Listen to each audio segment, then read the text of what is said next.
بسم اللہ الرحمن الرحیم الحمد للہ رب العالمین وبہ نستعین وصلی اللہ وسلم علی سید الانبیاء والمرسلین وعلی آلہ واصحابہ اجمعین ومن تبعہم باحسان الی یوم الدین اما بعد. امام بخاری رحمہ اللہ کی الجامع الصحیح جو صحیح بخاری کی 76ویں کتاب ہے، اس کا 7واں باب ہے، باب الحبۃ السوداء.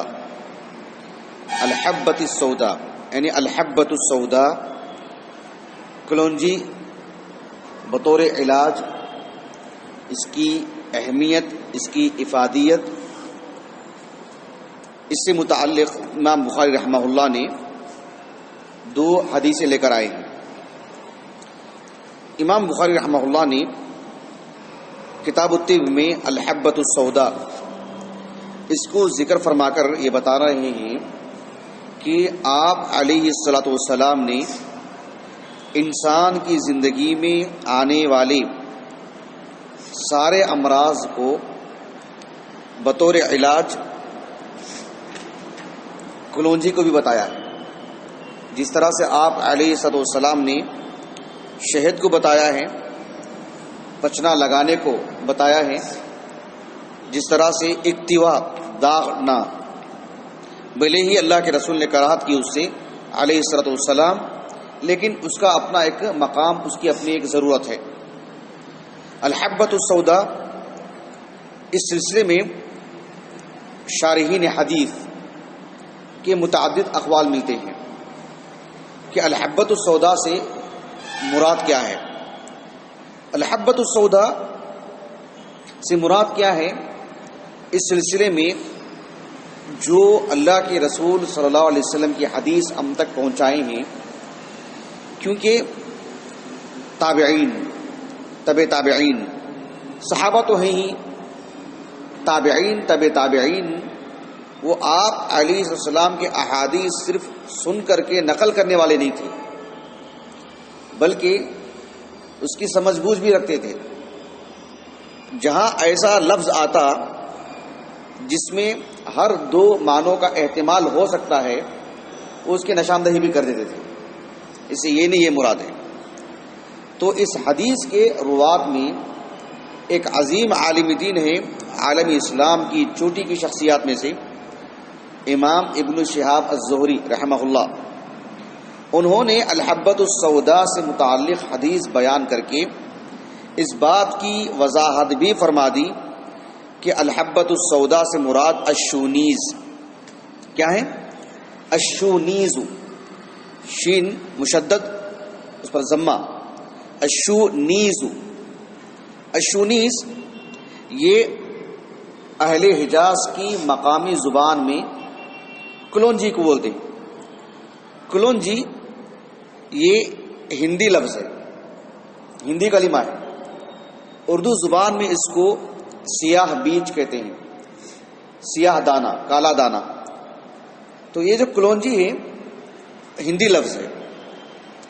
ہندی لفظ میں کلونجی کہتے ہیں، اس کی میں وضاحت کروں گا آپ کو.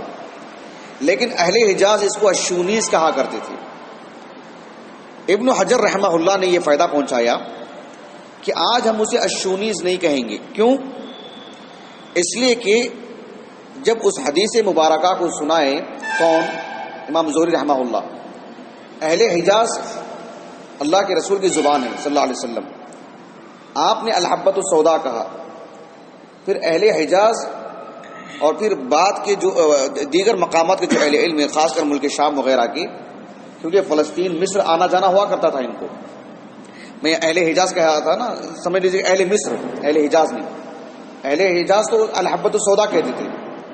امام زہری رحمہ اللہ فلسطین، ملک شام اور مصر آپ کا آنا جانا معمول تھا. آپ کا وہاں اپنی زندگی بسر کی، آپ نے انتقال بھی آپ کا وہیں پر ہوا، فلسطین کے قریب. تو الشونیز آپ نے اس مقامی زبان کا خیال رکھتے ہوئے کہا کہ الشونیز معنی سمجھایا ان کو. الحبۃ السوداء یعنی الشونیز، اور وہاں پر کلونجی کے لیے ہی الشونیز کہا جاتا تھا. یہ بات اچھی طرح واضح ہوگی آپ کو جی. بعض شارحین حدیث نے الحبۃ السوداء کو ایک لفظ آتا ہے الکمون، کاف پر فتحہ، الکمون، الکمون بھی کہتے ہیں، اسے الکمون الہندی بھی کہتے ہیں.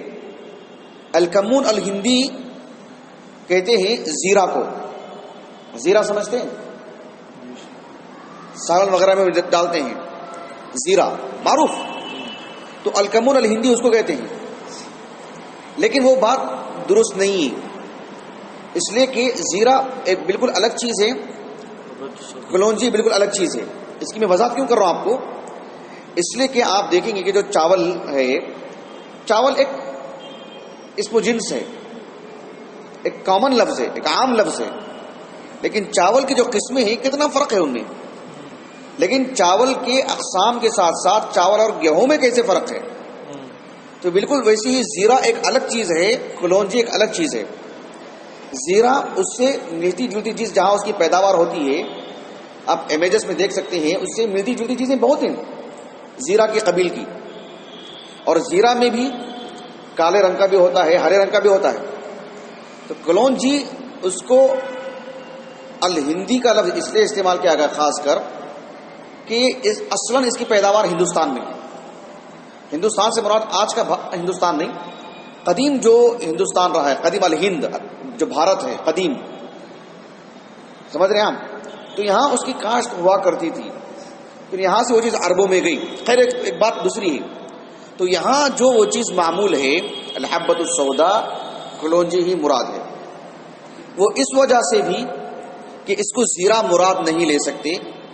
بعض شارحین حدیث، بعض اہل علم نے اس سے رائی مراد لی. کیا رائی ہوتی نا، رائی الخردل، وہ بھی مراد لی. بعض نے کچھ اور مراد لیا ہے، زیرہ وغیرہ. دیکھیں نوٹ کرنے کی بات ہے، یہ سب مراد نہیں ہو سکتے. کلونجی ہی مراد ہے الحبۃ السوداء سے. کیوں؟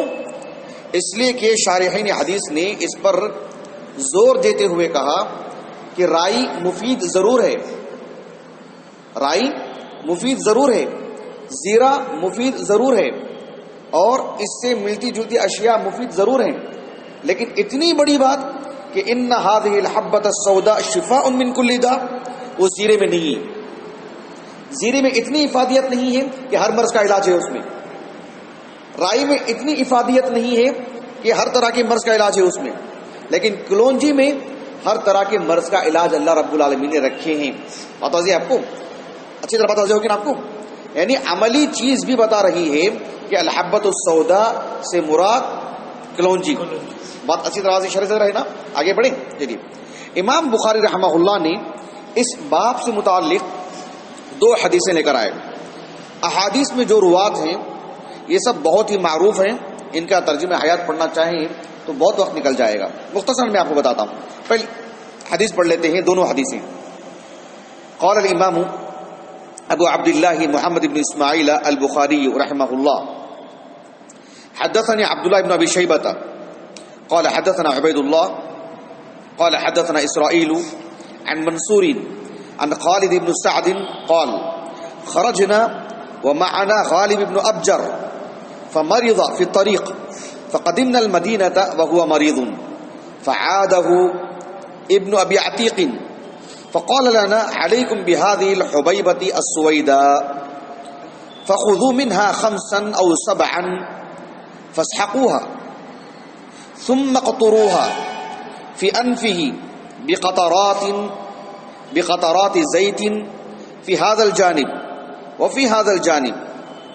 فإن عائشة رضي الله عنها حدثتني أنها سمعت النبي صلى الله عليه وسلم يقول ان هذه الحبة السوداء شفاء من كل داء الا من السام. قلت وما السام؟ قال الموت. دوسری حدیث. قال حدثنا يحيى بن بكير قال حدثنا الليث عن عقيل عن ابن شهاب قال اخبرني ابو سلمة وسعيد بن المسيب ان ابا هريرة رضي الله عنه اخبرهما انه سمع رسول الله صلى الله عليه وسلم يقول في الحبة السوداء شفاء من كل داء إلا السام. قال ابن شهاب والسام الموت والحبة السوداء الشنيز. چلیے امام بخاری رحمہ اللہ کے جو استاذ ہیں عبداللہ ابن ابی شیبہ، معروف محدث حافظ الکوفہ، صاحب المصنف، مصنف ابن ابی شیبہ معروف حدیث کی کتاب. عبداللہ ان کا نام ہے، عبداللہ ابن محمد ابن ابراہیم، جو ان کے دادا ہیں ابراہیم، انہی کی کنیت ہے ابو شیبہ، اور یہ انہی کی طرف منسوب ہیں ابن ابی شیبہ. ابراہیم جو دادا ہیں وہ قاضی تھے کوفہ کے، صاحب علم، کوفہ کے قاضی. ابو شیبہ انہی کی طرف منسوب ہیں ابن ابی شیبہ. عبداللہ ابن محمد ابن ابراہیم ابن عثمان العبسی مولاہم ابو بکر ابن ابی شیبہ الکوفی. 235 ہجری سن وفات ہے ان کا. ان کے بھائی ہیں، بڑے بھائی عثمان ابن ابی شیبہ، ان سے بڑے ہیں لیکن انتقال بعد میں ہوا. وہ بھی عظیم عالم دین، محدث، صاحب التصانیف. وہ بھی ابو بکر ابن ابی شیبہ رحمہ اللہ 10واں طبقہ ہے ان کا. امام ابو عیسیٰ الترمذی رحمہ اللہ کے علاوہ حدیث کی سبھی کتابوں میں آپ کی مرویات ہیں، سبھی نے آپ سے روایت لائے ہیں. اخرجہ الجماعۃ سوى الترمذی. حافظ ابن حجر رحمہ اللہ نے تقریب میں لکھا ثقۃ حافظ صاحب تصانیف.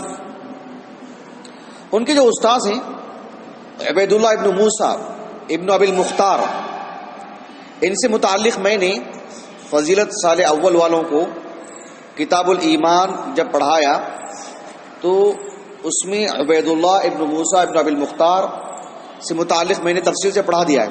طبیعت کیسی ہے آپ کی؟ تکلیف ہو رہی؟ آرام کر لیتے. شفاک اللہ عاجلا.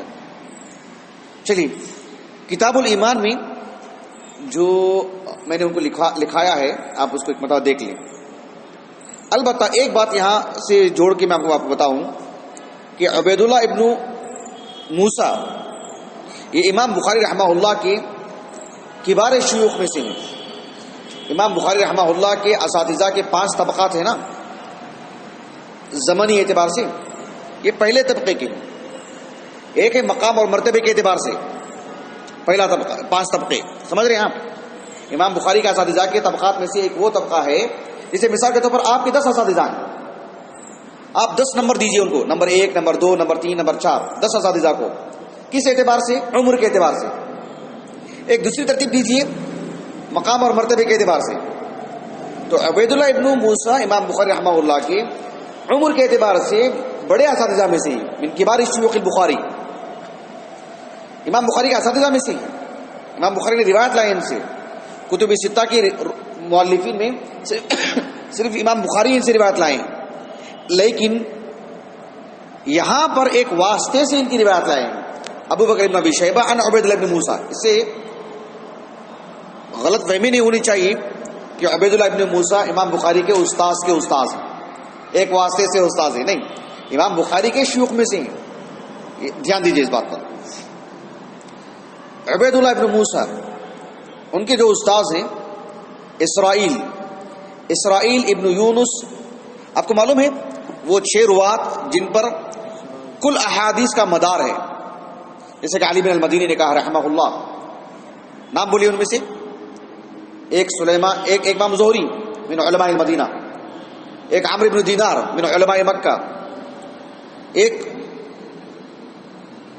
قتادہ بن دعامہ السدوسی من علماء البصرہ، یحییٰ بن ابی کثیر من علماء البصرہ، من علماء یمامہ کے ہیں وہ، اور سلیمان ابن مہران الاعمش من علماء الکوفہ، ابو اسحاق السبیعی من علماء الکوفہ. تو ابو اسحاق السبیعی رحمہ اللہ کے پوتے ہیں اسرائیل ابن یونس ابن ابی اسحاق السبیعی. اسرائیل ان کی کنیت تھی ابو یوسف. یعقوب علیہ السلام کا نام اسرائیل تھا نا، اور وہ بھی تو ابو یوسف ہیں، تو یہ اسرائیل بھی ابو یوسف ہیں الکوفی. ابو اسحاق السبیعی رحمہ اللہ کے جو فرزند ہیں یونس، ان کے ایک بیٹے ہیں عیسیٰ ابن یونس ابن ابی اسحاق السبیعی. یہ ان کے بھائی ہیں اسرائیل ابن یونس، البتہ یہ بڑے ہیں. 160 ہجری ان کا سن وفات ہے، 7واں طبقہ ہے، کتب ستہ کی سبھی کتابوں میں آپ کی روایات ہیں۔ حافظ ابن حجر رحمہ اللہ نے ان کے بارے میں لکھا ثقۃ، اور ساتھ میں یہ بھی لکھا تکلم فیہ بلا حجہ، جس نے بھی ان کے بارے میں کلام کیا، نقد کیا ہے، وہ بغیر دلیل کے۔ ثقۃ تکلم فیہ بلا حجہ یا تکلم فیہ بلا حجہ۔ قال ابو حاتم الرازی نے ان کے بارے میں کہا ہوا من اتقن اصحاب ابی اسحاق، ابو اسحاق السبیعی کے تلامذہ میں یہ سب سے زیادہ متقن ہیں، ہوتے ہیں اپنے دادا سے روایت کرنے سے متعلق۔ چلیے ان کے استاد سے منصور ابن المعتمر ابن عبداللہ ابن ربیعہ ابو عتاب الکوفی، 132 ہجری سن وفات ہے، یہ بھی علماء کوفہ میں سے ہیں، صغار تابعین میں سے ہیں، یعنی 5واں طبقہ ہے، اخرجہ الجماعہ۔ ابن حجر رحمہ اللہ نے کہا ثقۃ ثبت وکان لا یدلس، ان کی بھی زندگی بہت ہی ممتاز ہے، زہد، عبادت، تقوی، حفظ و اتقان مثالی ہے۔ امام ذہبی نے ایک لفظ میں کہا کہ مناقبہ جمع، ابھی ان کے بارے میں تفصیل سے نہیں بتا سکتے۔ ان کے استاذ ہیں خالد ابن سعد الکوفی۔ میں نے جب کتاب العلم پڑھا رہا تھا، صحیح بخاری جو میرے پرانے دروس ہیں یہاں آنے سے قبل، اس میں منصور ابن المعتمر رحمہ اللہ سے متعلق میں نے تفصیل سے لکھوایا تھا، میں نے شاید ریکارڈ ہے وہ۔ خالد ابن سعد الکوفی، بعض روایات میں خالد ابن سعید صحیح بخاری کی نہیں، وہ وہم ہے، جیسے خطیب بغدادی رحمہ اللہ کے حوالے سے ابن حجر نے کہا۔ خالد بن سعد الکوفی معروف صحابی رسول ابو مسعود الانصاری البدری رضی اللہ عنہ کی موالی میں سے ہیں، خالد بن سعد الکوفی۔ صحیح بخاری میں صرف یہ ایک ہی روایت ہے ان سے، اور کوئی روایت نہیں ہے، کبار تابعین میں سے نہیں ہے، دوسرا طبقہ ہے۔ کتب ستہ میں صرف امام بخاری، امام نسائی اور امام ابن ماجہ ہی ہیں رحمہم اللہ اجمعین جنہوں نے ان کی روایت کو لائے ہیں۔ ابن حجر نے لکھا ثقۃ۔ چلیے حدیث پڑھی، حدیث دیکھیے۔ عن خالد ابن سعد من علماء الکوفہ، یہ سند پوری کون سی ہے؟ کوفی، سوائے ابن ابی عتیق کے جو ام المؤمنین عائشہ سے روایت کرتے ہیں۔ اچھا دیکھیے، خالد ابن سعد کہتے ہیں خرجنا ومعنا غالب ابن ابجر، ہم سفر میں نکلے اور ہمارے ساتھ غالب ابن ابجر بھی تھے۔ کون؟ غالب ابن ابجر صحابی ہیں، صحابی رسول، غالب ابن ابجر المزنی صحابی ہیں، آپ صلی اللہ علیہ وسلم کے انتقال کے بعد کوفہ چلے گئے تھے۔ کتب ستہ میں سنن ابی داؤد میں آپ کی ایک روایت ہے الحمر الاہلیہ، پالتو گدھے، البتہ وہ حدیث سندن ضعیف ہے، لیکن اس روایت میں آپ کا نام آتا ہے، وہی اس کے راوی ہیں۔ یہ اس حدیث کے وہ راوی نہیں ہے، اس حدیث میں تو ان کا بس ذکر ہے، ان کی جو روایت ہے اللہ کے رسول سے وہ سنن ابی داؤد میں ہے، سندن ضعیف ہے لیکن اس میں ان کا نام آتا ہے۔ بات واضح، حدیث مرفوع ہے لیکن سندن ضعیف ہے سنن ابی داؤد میں، لیکن یہاں اس حدیث میں آپ کا صرف ذکر ہے، بحیثیت سند میں راوی کے طور پر نہیں، ایک قصے میں آپ کا ذکر ہے، فرق ہونا چاہیے دونوں میں۔ اسی لیے ابو الحجاج المزی نے رحمہ اللہ سے اتنا لکھا ان کے بارے میں اس حدیث سے متعلق کہ لہو ذکر فی کتاب الطب من صحیح البخاری، صحیح بخاری کی کتاب الطب میں ان کا ذکر ہے۔ اس سے یہ نہیں سمجھنا کہ یہ کتب ستہ کی روات میں سے ہے، یہ غلط فہمی نہیں ہونی چاہیے، یہ اس قصے کا حصہ ہے، سند کا حصہ نہیں۔ فرق واضح ہوا جی؟ دیکھیے خالد ابن سعد کہتے ہیں خرجنا ومعنا غالب ابن ابجر، ہمارے ساتھ صحابی رسول غالب ابن ابجر بھی تھے، علی صحابہ وغیرہ میں ذکر ہے ان کا۔ یہ فمرض فی الطریق، راستے میں بیمار ہو گئے، مزکوم، زکام سمجھتے نا جی، سردی وغیرہ ہو گئی تھی، زکام ہو گیا تھا ان کو، مزکوم تھے، اور اس حالت میں مدینہ پہنچے کہ وہ مزکوم تھے۔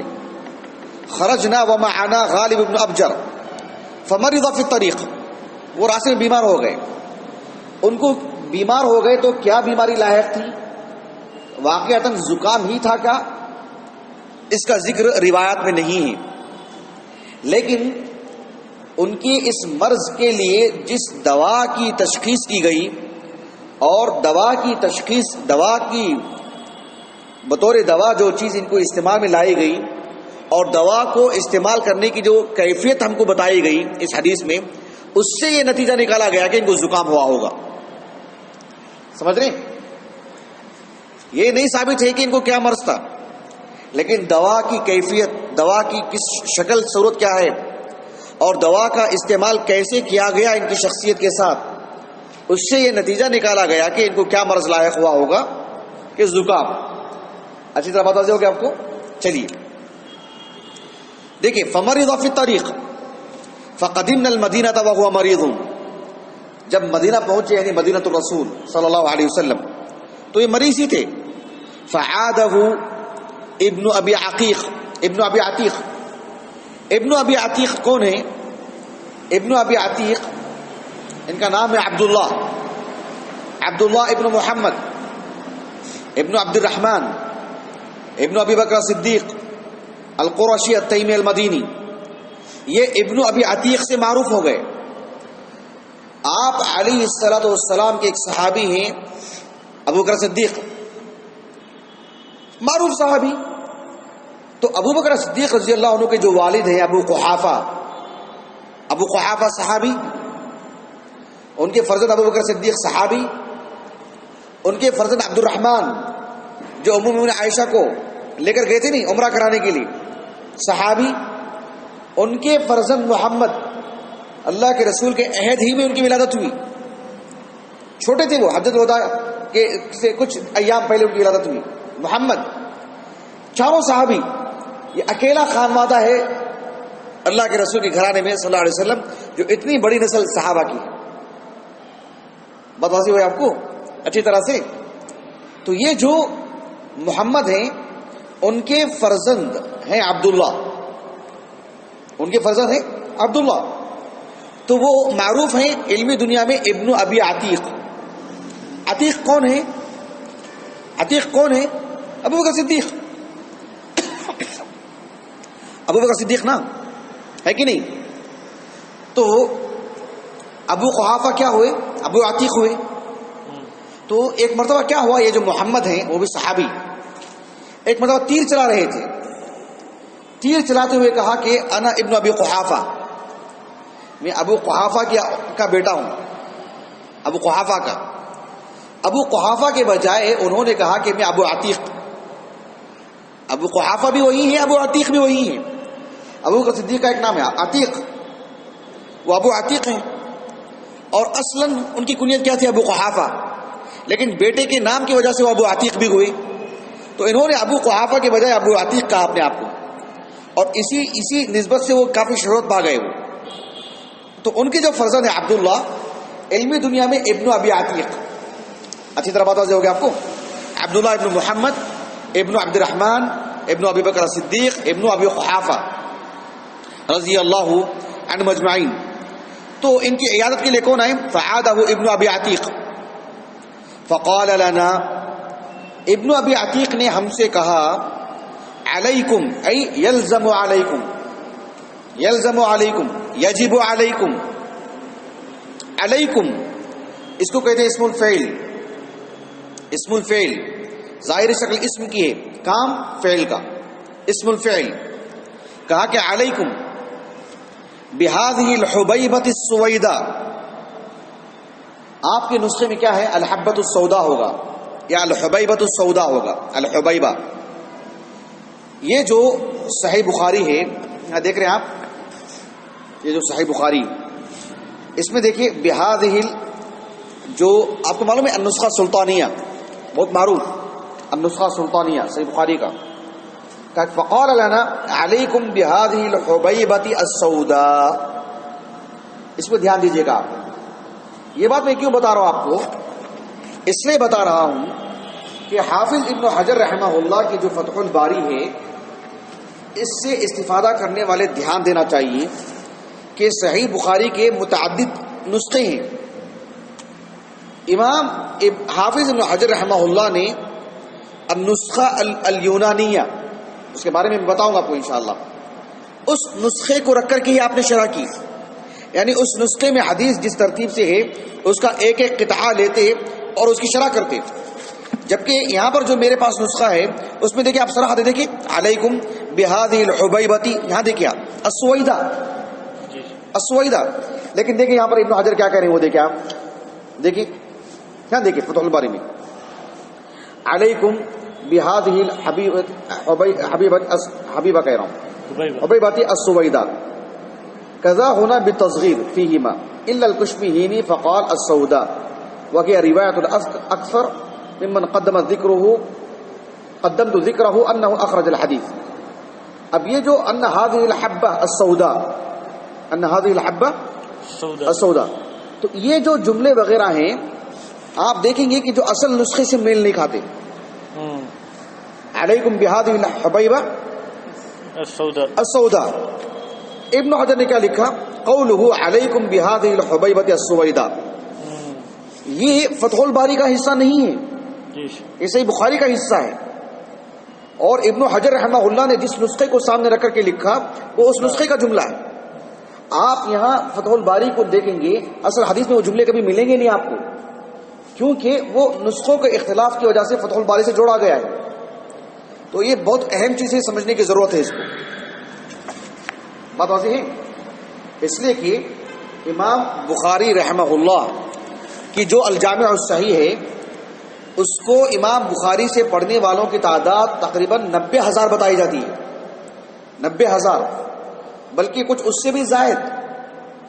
ان میں سب سے زیادہ شہرت ان کے تلامذہ میں سے جس نسخے کو ملی ہے جس تلمیذ کی، وہ ہے محمد ابن یوسف الفرابری. محمد ابن یوسف الفرابری، یہ ان کا نسخہ نہیں ہے. اس میں کئی چیزوں کی وضاحت کی گئی ہے. امام بخاری رحمہ اللہ سے جو دیگر اصحاب علم جنہوں نے سنا اور ان کی منقولات ان کی روایت ملتی ہے ہم کو، اس میں کئی حدیثوں کا فرق ہے.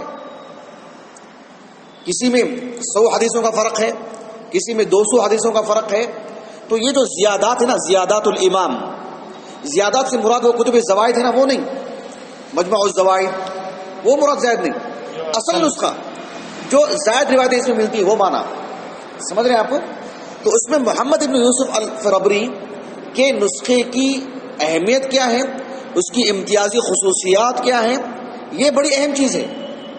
بتا ہوگی آپ کو.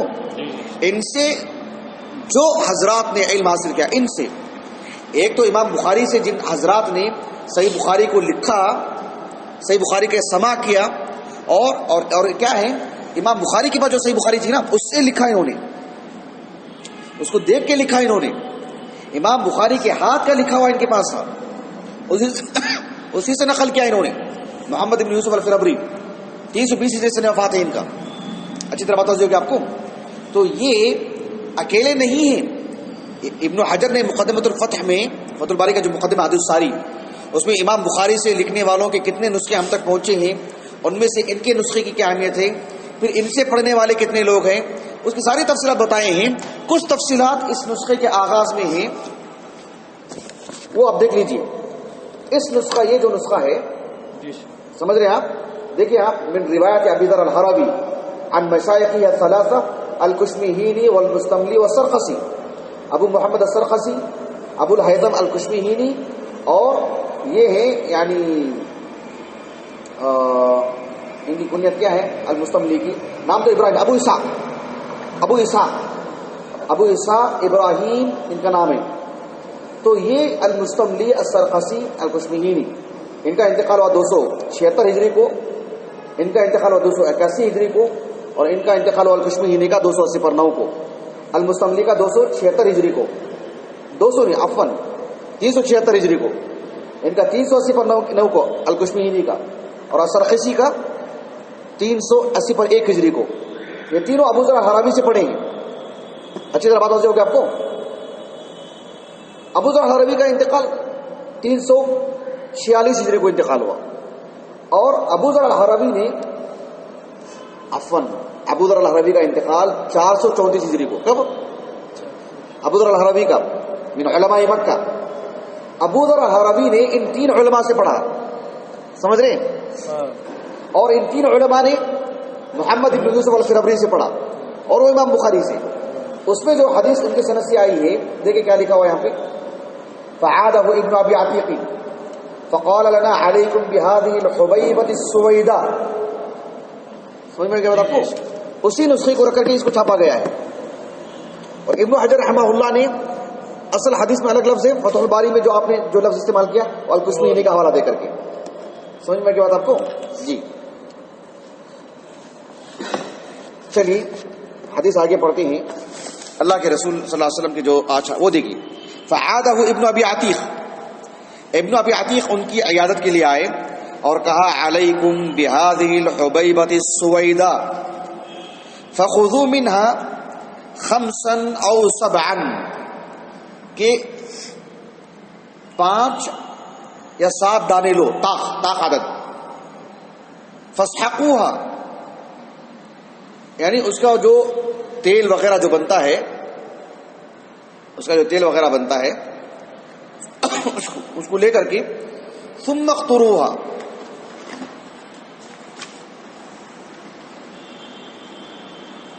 چلیے ثم اقطروها, پھر اس کو قطرہ قطرہ ڈالو, فی انفہ ان کے ناک میں, بقطرات زیت, کلونجی کو پیس کر کے اس کا جو تیل نکلتا ہے یا اس کو تیل میں ڈالنے کے بعد بھگنے کے بعد اس کا جو پورا جو اندر کی اس کی جو قوت ہے پوری جب آ جاتی ہے, اس کا تیل, کلونجی کا جو تیل ہوتا ہے, اس تیل کو کہا کہ فقطروها بقطرات زیت فی ھذا الجانب, ناک کے ایک نتنے میں, وہ فی ھذا الجانب اور ناک کے ایک دوسرے نتنے میں. اس کے بعد کہا فإن عائشہ رضی اللہ عنہا حدثتنی, عائشہ رضی اللہ عنہ نے مجھ سے کہا انہا سمعت النبی صلی اللہ علیہ وسلم یقول, کہ رسول اللہ صلی اللہ علیہ وسلم نے مجھ سے کہا یقول ان هذه الحبۃ السوداء, یہ جو کلونجی ہے, شفاء من کل داء, وہ ہر مرض کی دوا ہے, الا من السام, سوائے موت کے, الا من السام, تو السام کیا وہ بھی ایک مرض ہے کیا؟ کیونکہ اللہ کے رسول نے مستثنی منہ کیا ہوتا ہے, مستثنی سے تعلق ہے نا اس کو, مستثنی اسی کا حصہ ہے نا. تو ساری بیماریوں میں اس کو اللہ نے شفا کے طور پر رکھا ہے سوائے السام کے, کیونکہ وہ بھی ایک بیماری ہے, وہ بھی ایک مرض ہے. تو الا السام, کیا السام یعنی الموت کیا وہ بھی ایک مرض ہے کیا؟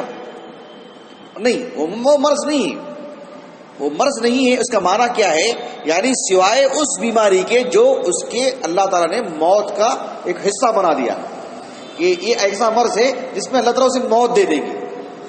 موت وہ ایک المرض نہیں ہے, وہاں مراد کیا ہے الموت سے, السام سے, ایسا مرض جس مرض میں اللہ نے اس کی موت کو لکھ رکھ دیا ہے, اس کے لیے یہ علاج نہیں بطور شفا کے کام نہیں کرے گا. ورنہ فی نفسی ہر مرض کی علاج ہے اس میں, سوائے اس مرض کے جو مرض کے اللہ رب العالمین کے ہاں مقدر ہے کہ مرض اس کے لیے جان لیوا ہی ہوگا, اس میں اس کی موت ہوگی. سمجھ رہے ہیں آپ؟ ورنہ یہ معنی نہیں ہے کہ الا السام الا الموت, سوائے موت کے, تو کیا موت بھی ایک مرض ہے کیا؟ سر درد کی طرح, بخار کی طرح, شوگر کی طرح وہ بھی ایک مرض ہے کیا؟ مرض نہیں ہے وہ, بلکہ وہاں معنی کیا ہوگا بتا ہوگا آپ کو. جی اب اس کے بعد دیکھیے دوسری حدیث مبارکہ, یحییٰ ابن بکیر معروف, ان کے بارے میں لکھوا چکا ہوں, من علماء مصر, یحییٰ ابن عبداللہ ابن بکیر. اللیث ان کے بارے میں بھی لکھا چکا ہوں, عقیل ان سے متعلق بھی, ابن شہاب معروف, ابو سلمہ عبد الرحمن بن عوف کے فرزند معروف, سعید بن مسیب, کہ ان ابا ہریرہ رضی اللہ عنہ اخبرہما انه سمع رسول اللہ صلی اللہ علیہ وسلم یقول فی الحبۃ السوداء شفاء من كل داء الا السام. قال ابن شهاب والسام الموت. دونوں حدیثوں میں اللہ کے رسول علیہ الصلوۃ والسلام نے جو بات بتائی ہیں بات بالکل واضح ہے. حدیث کے اختتام میں پہلی حدیث کی ہے نا وہاں پر قلت وما السام، اللہ کے رسول نے کہا نا الا السام، سوائے السام کے. قلت وما السام، السام سے مراد کیا ہے؟ قال الموت. ابن حجر کہتے ہیں کہ السائل کون ہے جس نے کہا کہ قلت ما السام، کہا کہ لا ادری، کون ہے مجھے نہیں معلوم ہو سکا. اور جواب دینے والے کون ہیں؟ قال یعنی اے اجابا، یہ مجیب کون ہے؟ مجھے اس کا بھی علم نہیں ہو سکا. میرا گمان یہ ہے، یہ ابن حجر کے الفاظ، میرا گمان یہ ہے کہ جو خالد ابن سعد، جو ایک صحابی غالب ابن ابجر ان کے ساتھ تھے نا، جب ابن ابی عتیق نے ان کو یہ حدیث سنائی تو انہی کو انہوں نے پوچھا خالد ابن سعد نے کہ السام سے مراد کیا ہے. تو ابن ابی عتیق نے جواب دیا کہ السام سے مراد الموت ہے. یہاں تک بات واضح ہوگی آپ کو. چلیے ایک بات یہ ہے یہاں پر کہ ابن ابی عتیق نے جو یہ مرض کو دیکھا کہ وہ حالت زکام میں ہے، کون؟ غالب ابن ابجر صحابی. ایک صحابی کو عبداللہ ابن ابی عتیق جو تابعی ہیں انہوں نے دوا کی تشخیص کی اور اس کی نسبت رسول اللہ سے کرتے ہوئے سنایا صلی اللہ علیہ وسلم. کتنی عجیب بات ہے نہیں، سبحان اللہ. اس حدیث کو بعض علماء نے روایت الاکابر عن الاصاغر میں لائے ہیں. روایت الاکابر عن الاصاغر یعنی الاکابر بڑوں نے چھوٹوں سے روایت کی. اس پر مستقل میرے پاس کتابیں ملا کے دکھاؤں گا آپ کو انشاءاللہ. روایت الاکابر عن الاصاغر.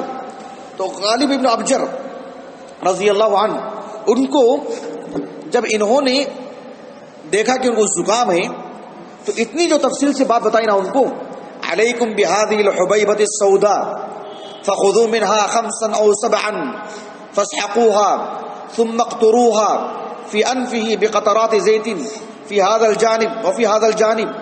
پھر اس کے بعد حدیث عائشہ سنائے نا، اس کے بعد حدیث عائشہ سنائے نا. تو اتنے سارے الفاظ کہ 4 5 یا 7 دانے لو الحبۃ السوداء کے، اس کا تیل لو، اس کے ناک کے ایک نتنے میں اور ایک نتنے میں اس کو ڈالو. تو کیا یہ حدیث مرفوع ہے؟ یہ بھی رسول اللہ کی حدیث کا حصہ ہے یا یہ مدرج ہے؟ ان کا اپنا معاملہ ہے، ان کا اپنا تجربہ ہے، ان کی اپنی تشخیص ہے، ان کا اپنا وصف ہے جو انہوں نے بیان کیا بطور حکیم ایک ڈاکٹر کے، یا یہ بھی رسول اللہ سے انہوں نے منقول کی؟ بات واضح میں نے آپ کو. اس سلسلے میں ابن حجر رحمہ اللہ کہتے ہیں کہ واللہ اعلم، یہ موقوف جو ابن ابی عتیق پر موقوف ہے، ظاہری کلام کے اعتبار سے سیاق سے ادراج معلوم ہو رہا ہے کہ مدرج ہے کلام، لیکن یہ بھی رسول اللہ صلی اللہ علیہ وسلم سے ثابت ہے. ابن حجر رحمہ اللہ نے کچھ روایات آپ نے اکٹھی کی ہیں، متعدد روایات کو سامنے رکھ کر آپ نے کہا کہ یہ عمل بھی رسول اللہ کا بتایا ہوا ہے صلی اللہ علیہ وسلم. واللہ اعلم. بات واضح. اس حدیث میں جو بات قابل غور ہے وہ یہ ہے کہ الحبۃ السوداء ہر مرض کی شفا ہے.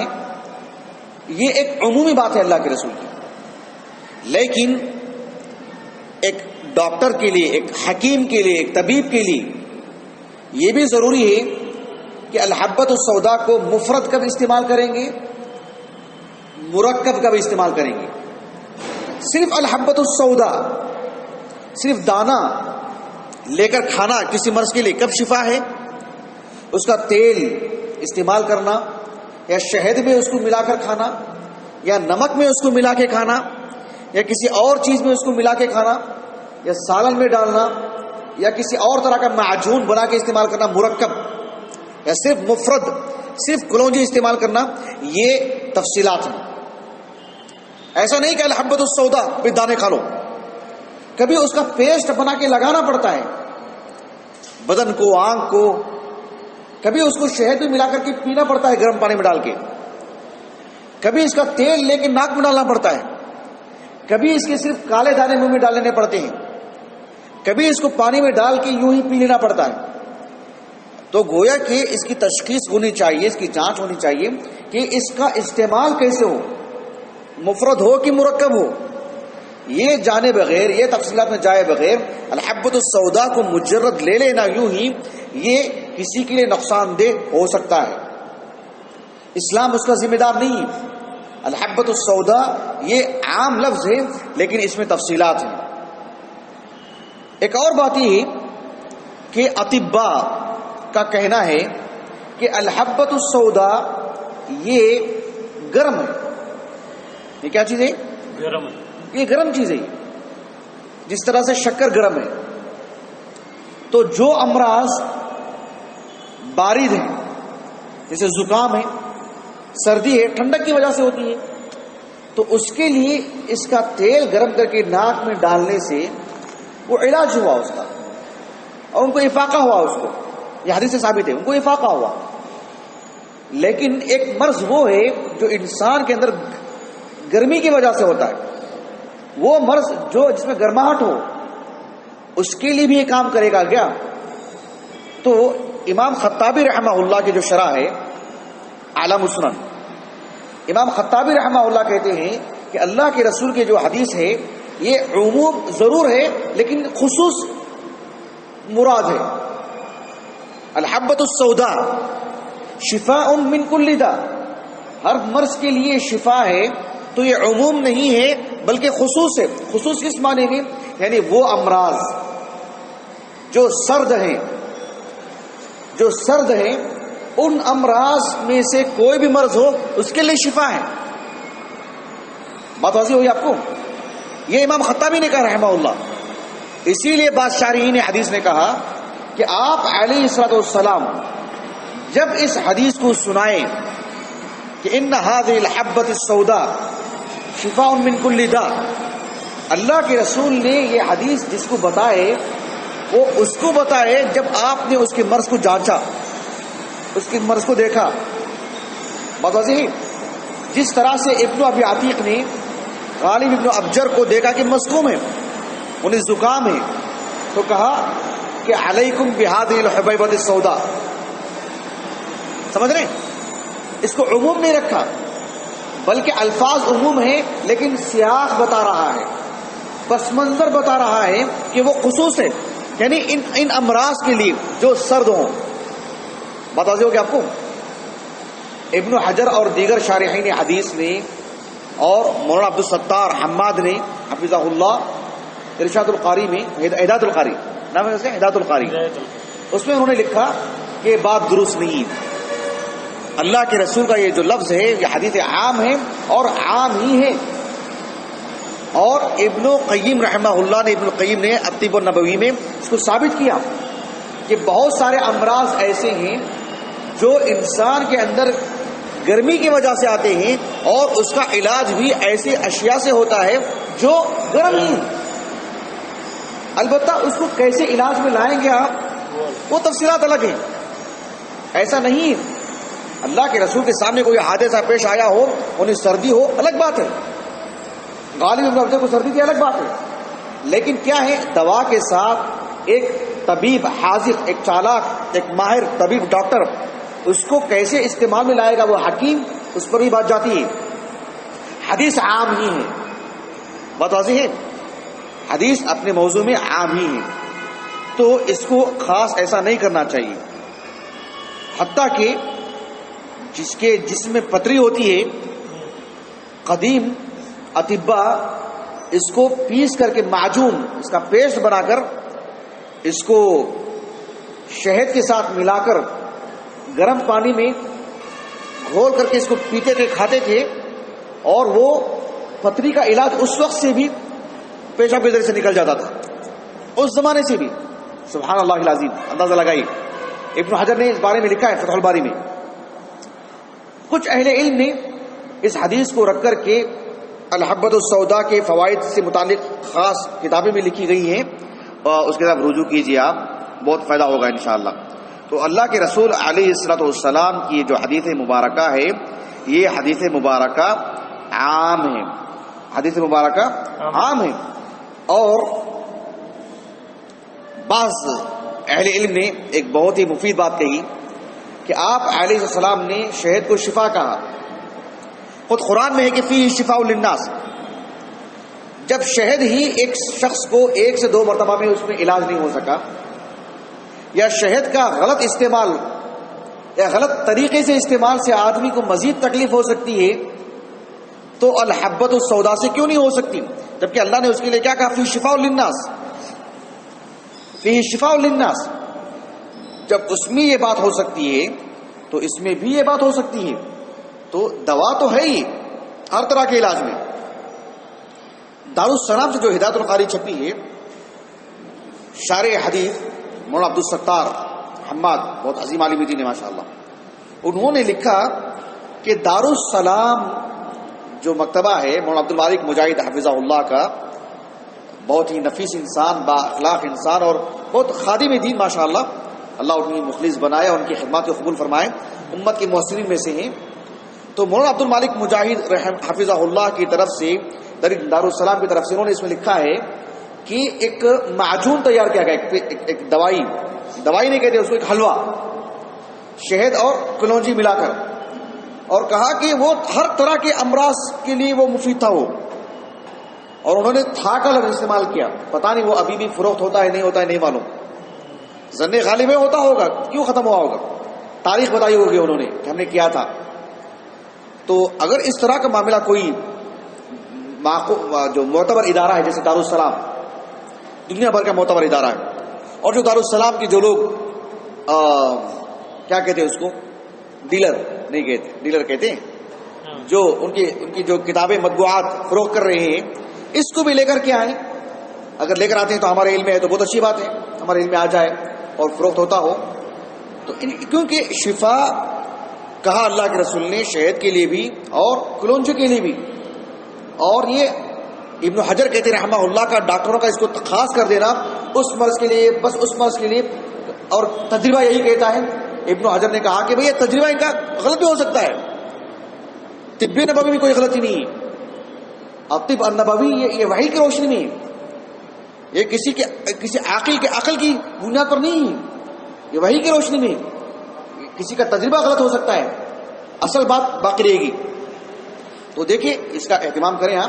آپ نے کلونجی دیکھا ہے؟ کم از کم کلونجی دیکھا ہے؟ ابن حجر رحمہ اللہ کہتے ہیں کہ بعض لوگ اس کو الکمون کہتے ہیں، کیونکہ الکمون الملح کہ کلونجی کو نمک میں ملا کے رکھتے تھے. میں میرے اہلیہ سے کل بولا کہ مجھے کلونجی دکھاؤ، تو اس میں کلونجی جب میرے ہاتھ میں ڈالا انہوں نے 5-6 دانے، تو اس میں سفید دانے بھی تھے. میں نے کہا کہ یہ کیا ہے؟ کہ نمک ہے. کہا کہ یہ کہاں سے پڑا تم نے؟ یہ کس نے کہا تم کو؟ کہا کہ نہیں میں اسی نمک ڈال کے رکھی ہوں. تو مجھے بڑی حیرانی ہوئی کہ ابن حجر رحمہ اللہ نے بادشاہ سے لکھا ہے کہ اس کو نمک میں ملا کے رکھتے تھے. تو مجھے بڑی حیرانی ہوئی. آپ لوگوں نے کلونجی دیکھا ہے؟ آپ نے نہیں دیکھا ہے؟ اچھا، نہیں تو دکھا دوں گا انشاءاللہ، ہمارے گھر میں ہے باذن اللہ تعالیٰ، ہم لوگ استعمال کرتے ہیں اس کو.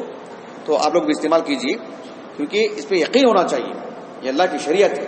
اللہ کے رسول نے کہا علیہ الصلوۃ والسلام، الا یعلم من خلق وهو اللطیف الخبیر. اللہ نے خلق کیا ہے کلونجی کو، اللہ نے خلق کیا ہم سب کو. جب اللہ کے رسول نے کہا وما ينطق عن الهوى ان هو الا وحی یوحى، اتنا یقین ہونا چاہیے ہم کو. شفاء من كل داء، تو شفاء نکرہ سبھی امراض کی. ٹھیک ہے، بعد میں اپنے ختم کرتا ہوں انشاءاللہ. آنے والے درس میں ایک اہم باب ہے تلبینہ، اس سے متعلق انشاءاللہ ہم لوگ پڑھیں گے. سبحانک اللہم و بحمدک، اشہد ان لا الہ الا انت، استغفرک و اتوب الیک.